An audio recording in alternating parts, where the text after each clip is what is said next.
자, 이제 임금채권보장부 들어갈게요. 21쪽에 임금채권보장부입니다. 나중에 기출문제들은 다 풀어보세요. 그래도 이게 그냥 설명 들어가지고는 좀 이해가 안 될 수 있으니까 기출되는 모양새를 보시면은 조금 더 이해가 될 겁니다. 퇴직급에 대한 보장법은 기본적인 구조가 우리가 근로기준법에서 뭐가 있었냐면 사용자가 도산했다.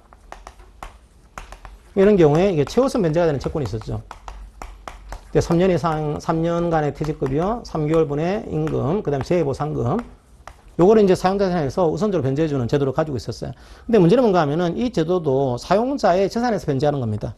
경매 들어가서 배당해주는 거거든요. 근데 이게 없을 수도 있어요, 사용자가. 경우에 따라서는. 사용자가 이게 없다. 그런 경우에는 근로자는 이제 말당 이제 힘들어지는 겁니다. 그래서 뭐를 만들었는가 하면, 이게 사용자가 설사 이 돈이 없다고 하더라도 국가가 대신 지급하자. 이런 제도를 만들어낸 거죠. 이게 임금채권보장법이에요.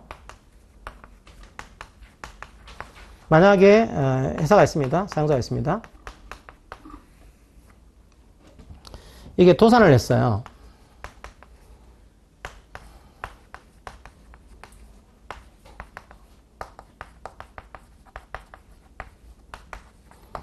자, 혹은 경우에 따라서는 도산까지 안 갔지만은 임금 체불을 했습니다. 옛날엔 요것만 있었거든요. 그러니까 옛날에 요것만 있다 보니까 요렇게 해서 어떻게 하는가 하면 도산했다 보니까 이 경우에는 국가가 근로자한테 원래 사용자가 줘야 되는 돈인데 사용자가 주는 돈을 대신 지급하겠다 그런 뜻으로 대지급금이라는 표현을 썼습니다. 그러니까 대신 지급하는 제도를 가지고 있었어요. 그러니까 원래는 사용자가 줘야 되는데 이제 국가가 대신 지급하고 나중에 국가가 사용자를 상대로 해서 구상권을 청구합니다. 내가 줬으니까 네가 지급해 이렇게 하는 거죠. 예? 이런 구조입니다. 국가가 대신 지급하는 거죠. 그 대신 받는 형태가 처음에는 도산을 했을 경우에 이런 제도가 있었는데 문제는 뭔가 하면은 도산했을 경우면 이걸 지급하게 되면은 임금 체불에 대해서는 근로자는 무조건 소송을 제기해서 받아야 되거든요. 근데 이게 쉽지가 않아요. 쉽지가 않아서 이게 도산을 안 갔지만은 그 임금 체불에 대한 그런 노동부의 어떤 그 확인서라든지 소송 결과가 있으면은 국가가 대신하는 제도로 만들어두자라고 해서 이제는 임금 체불했을 경우에도 인정을 해주고 있습니다. 이 경우에 국가가 대신 지급하고 구상하는 제도예요. 요때 대지급금은 좀 다릅니다. 이게 3년간의 퇴직급여, 그 다음에 3개월분의 임금, 3개월분의 같은 내용인데요. 여기는 휴업상이 들어가요. 이게 재보상금이 아닙니다. 이게. 그 다음에 3개월분의 출산휴가 급여. 자, 요게 들어갑니다. 그래서 국가가 대신 지급하는 돈은 재보상금이 아니고 3개월분의 휴업수당과 3개월분의 출산휴가 급여가 들어간다고 하는 거 그렇게 이해를 하시면 되겠습니다. 국가가 대신 지급하는 거예요. 이런 제도를 가지고 있다고 하는 거 일단 이해하시고요. 자, 그런 제도인데 한번 보도록 하겠습니다. 정의조항은 이제 임금에 대한 문제니까 근로기준법과 정의조항은 똑같습니다. 자, 그리고 사업주 보수 있고요. 적용 보면은 산재보험에 의무 가입하는 사업장이에요. 조금 다르죠, 그죠? 형태가. 산재보험 의무 가입 사업장입니다. 이런가 하면 이게 임금채권 보장 그 기금에 대해서 임금채권에 대한 이제 부담료를 내야 돼요. 그게 산재보험에 연동되어 있습니다. 그러니까 엄밀히 따지면 우리나라의 급여가 4대 보험 제도가 4대 보험이 들어가 있는 구조가 아니고 한 7대 보험에 가깝습니다. 이게. 그래서 보시게 되면은 이게 건강보험이 있죠, 그죠? 건강보험이 있지만 건강보험에 또 장기요양보험이 들어가 있어요. 그러니까 요 보험도 이제 들어가 있는 거고요. 그 다음에 산재는 또 뭐가 들어가 있는가 하면 산재 안에 임금채권에 대한 보장기금이 들어가 있습니다. 임금채권에 대해서. 그 다음에 또 이제 성면피해에 대한 또 그 보험료가 들어가 있어요. 그래서 사실은 이제 여기에 또 3대 보험이 되는 구조가 만들어집니다. 그 다음에 국민연금, 건강보험, 국민연금, 고용보험 이렇게 되어 있죠. 그래서 이게 왜 여기랑 연동있는가 하면 산재보험하고 임금채권에 대한 요 기금이 연동이 되어 있어요. 그래서 여기 가입한 사업장이 이제 적용되는 거다. 그렇게 만들어내고 있는 겁니다. 그러니까 모든 사업장이 아니고 산재보험 의무가입 사업장에 적용되는 거죠. 이렇게 하시고요. 주의해야 될 게 중에 하나가 국가나 지자체가 직접 수행하는 사업은 적용하지 않습니다. 국가가 확보해주고 있으니까 이거는. 국가가 대신 지급한 제도니까요. 국가가 이걸 사업 수행하고 있으면은 굳이 임금채권을 보장할 필요가 없는 거죠. 자기들이 확보하고 있으니까요. 자, 그 다음에 이게 금액이 임금채권 보장 기금을 가지고서는 확보가 안 돼요. 안 되니까 비용 일부를 일반에게서 부담합니다. 국가가. 임금채권에 대해서 이제 비용이 잘 안 되니까 이게 일반에게서 부담한다라고 하는 거. 그 다음에 임금채권에 대한 보장심의위원회를 두고 있습니다. 중요사항 심의하는 거죠. 그래서 555입니다. 노동조합 추천하는 5명, 사용자 추천하는 5명, 그 다음에 공익대표위원 5명 이렇게 되어 있습니다. 잘 나오진 않지만 그냥 그렇게 하시고요. 자, 그 다음에 그러면 핵심은 그거죠. 이 임금체불 공제법의 핵심은 어떤 경우에 국가가 대신 지급하는 거냐, 이 문제입니다. 어떤 경우일까 이거죠. 첫 번째가 이게 도산 대지급금이 있어요. 도산했을 경우에 대신 지급하는 겁니다. 거기에 첫 번째가 회생 절차 개시 결정 이런 게 있고요. 거기에 두 번째가 파산 선고의 결정. 요 두 가지가 법정 도산이라고 합니다. 그러니까 아예 파산 선고를 받은 거죠, 이게. 그 경우에 대지급금 지급하고요. 세 번째도 많아요. 이게 노무사가 많이 끼어드는 케이스인데, 법적으로 도산하지는 않았습니다. 근데 보니까 뭐 자료 받아보고 뭐 받아왔더니 도산을 사실상 한 거예요, 이게요. 법적으로 선고를 안 받았을 뿐이지 사실은 도산한 겁니다. 이 경우에도 이제 도산 대지급금을 지급을 해줘요. 그 밑에 이제 사실상 도산 인정해주는 케이스를 적어놨는데, 그건 참조하시기 바랍니다, 이게. 그래서 상식으로 자사가 300명 이하 3장인데, 사업이 아직 도산 안 됐지만 폐지되거나 폐지되는 과정이 있어야 되고, 뭐 임금을 지급할 능력이 없는 게 보여져야 되고, 뭐 이런 것들이 보입니다. 그럼 이걸 이제 노무사라든지 요 준비한 분들이 준비해가지고 이 회사는 사실상 도산한 겁니다. 인정해주세요. 신청하는 거예요. 인정받을 수가 있는 겁니다.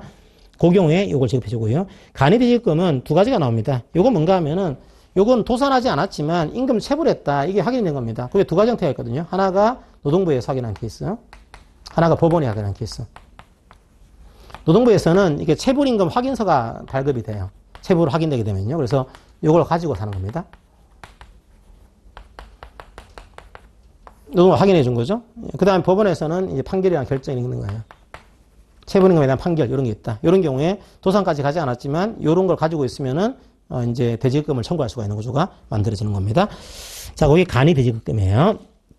얼마나 지급하는 거냐? 양가로 2번, 최종 3개월분의 임금, 그 다음에 최종 3년간의 대지급여, 최종 3개월분의 휴업수당, 최종 3개월분의 출산 휴가 기간 중 급여, 이렇게 되어 있습니다.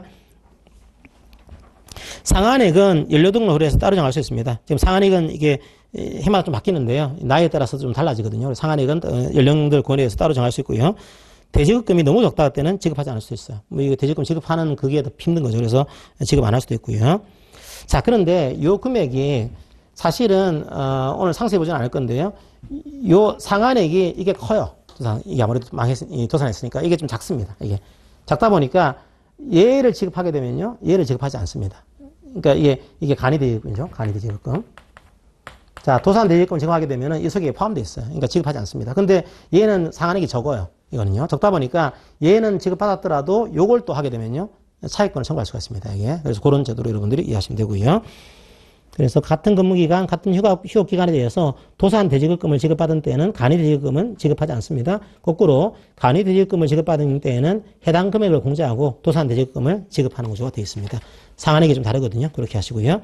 그 다음에 그러면 그 대지급금에 대해서는 또 두 가지를 이해할 필요가 있는데, 하나는 이게 언제까지 청구해야 되는 거냐, 요게 있고, 그 다음에 어떤 근로자가 이 지급금을 받을 수가 있는 거냐, 요게 형태가 나옵니다. 그러면 어떤 근로자가 지급받을 수가 있겠죠? 첫 번째로 도산대지급금, 요 경우입니다.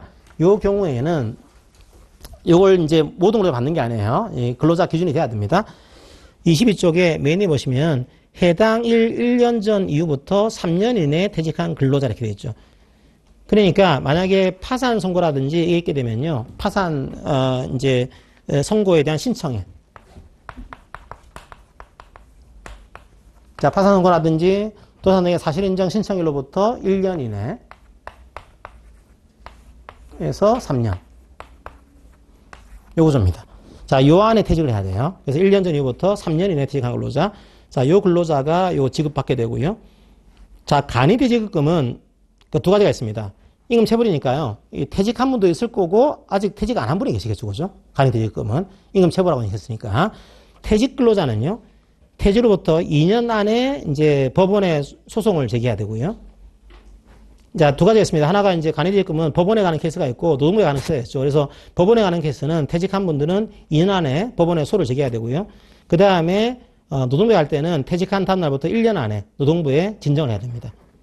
이런 경우에 이걸 받을 수가 있고, 그 다음에 재직 중 근로자는 한번 읽어보세요. 아직 재직을 하고 있으니까 판결하기 위해서는 마지막 임금 체불일에 2년 안에 소송을 제기해야 되고, 노동부에 갈 때는 체불일 다음 날부터 1년 안에 노동부에 진정을 제기해야 됩니다. 그러니까 쉽게 하면은 이제 법원 갈 때는 2년 안에, 그 다음에 노동부에 갈 때는 1년 안에 가는 겁니다. 이런 근로자한테 지급할 수 있다 이렇게 되어 있고요. 자, 그러면 이거 청구를 해야 돼요. 그러면 이제 이 받을 수 있는 근로자인데 내가 청구해야 됩니다. 언제 청구해야 될까요? 도산대지급금, 이게 2년 안에 청구해야 됩니다. 선고일로부터 선고 결정일부터 2년 안에 노동부장관에 선고해야 되고 간이대지급금은 판결 같은 경우에는 법원이죠. 법원 같은 경우에는 1년 안에 청구를 해야 되고 노동부에 갈 때 노동부의 확인서가 발급된 경우에는 이때부터 6개월 안에. 그러니까 절반이에요, 딱 이게 그냥. 위에도 이제 지급대상 근로자도 법원은 2년, 노동부는 1년. 밑에 청구하는 것도 법원은 1년, 노동부는 6개월 이렇게 돼 있죠. 그렇게 하시면 되겠습니다. 그 다음에 토산대지급금은 2년 안에 노동부 장관에게 청구한다. 이렇게 하시면 되겠습니다. 자, 다 지급하는 구조가 아니고요. 토산대지급금, 간이대지급금 6개월 이상 사업을 해야 됩니다. 그때 지급하는 거죠.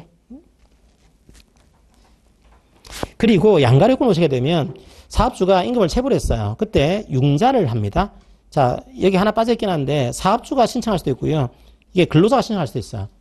근로자가 체불임금이 있으니까 힘들겠죠, 그죠? 그래서 융자를 신청할 수 있고 사업주가 체불임금을 위해서 또 융자를 신청할 수 있습니다. 그러면 노동부에서 융자를 해주는데 주의해야 될 거 이게 근로자가 신청했건 사업주가 신청했건 융자 금액은 근로자에게 직접 지급합니다. 이게 왜냐하면 사업주가 받고 나서 사업주가 체불 근로자를 위해서 쓴 게 아니고 다른 사람을 위해서 써버리는 거예요. 그럼 안 되겠죠, 그죠? 그래서 융자 지급할 때는 근로자에게 직접 지급해야 된다. 이것도 이해하시고요. 자, 수급권의 보호가 있습니다. 요거는 뭔가 하면은 이제 근로자가 신청을 했어요. 대지급금을 지급하세요. 신청했더니 그럼 대지급금을 근로자가 명의로 지정된 계좌로 입금을 해야 됩니다. 이게 대지급금 수급계좌로 되어 있는데요. 자, 왜 중요하냐? 요 대지급금 수급권은 양도, 압류, 담보 제공이 안 됩니다. 절대로. 이게 마지막 보루죠. 이것까지 만약에 들어오지 못하게 되면 문제가 생겨요. 그래서 요 대지급금에 대한 수급권은 양도, 압류, 담보 제공이 안 되고요. 그 다음에 대지급금 수급계좌에 예금 채권 있죠. 그죠? 그 계좌가 있습니다. 그 계좌도 압류가 안 돼요. 무조건 이게. 요것만큼 보장하자 만들어 둔 겁니다. 그 다음에 대지급금은 원래는 그 대리가 안 돼요. 안 되고요. 가족에 한해서만 수령을 위임할 수는 있습니다. 만약 근로자가 부상질병 당해가지고 대지급금 수령이 안 돼요. 이 경우에는 가족에 대해서만 수령을 위임하는 것은 가능할 수 있다. 이렇게 하시고요. 자, 미성년자는 독자적으로 대지급금을 청구할 수 있습니다. 가능하고요. 그 다음에 또 하나 잘 나오는 게 그 8번이 또 중요해요. 8번이. 자, 8번을 보시게 되면 노동부 장관은 대지급금, 지급금의 한도에서 근로자가 사업주에 대해서 미지급 임금 등을 청구할 수 있는 권리를 대위한다. 자, 이게 무슨 말인가 하면 이게 그 노동부 장관이 있고 국가가 있겠죠, 그죠? 노동부 장관. 국가가 근로자에게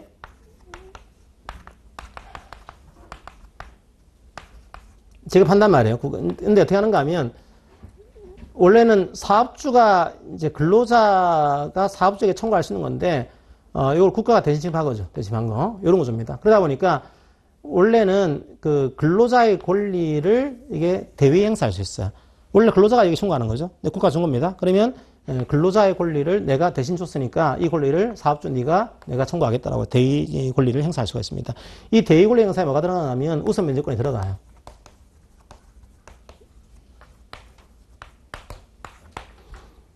그래서 이제 3년치 임금이나 3개월치 대지급금에 대해서 우선 면제받을 때 그 권리도 대위합니다. 이제 최우선 면제가 될 수 있는 구조를 대위받게 됩니다. 자, 그런 구조 이해하시고요.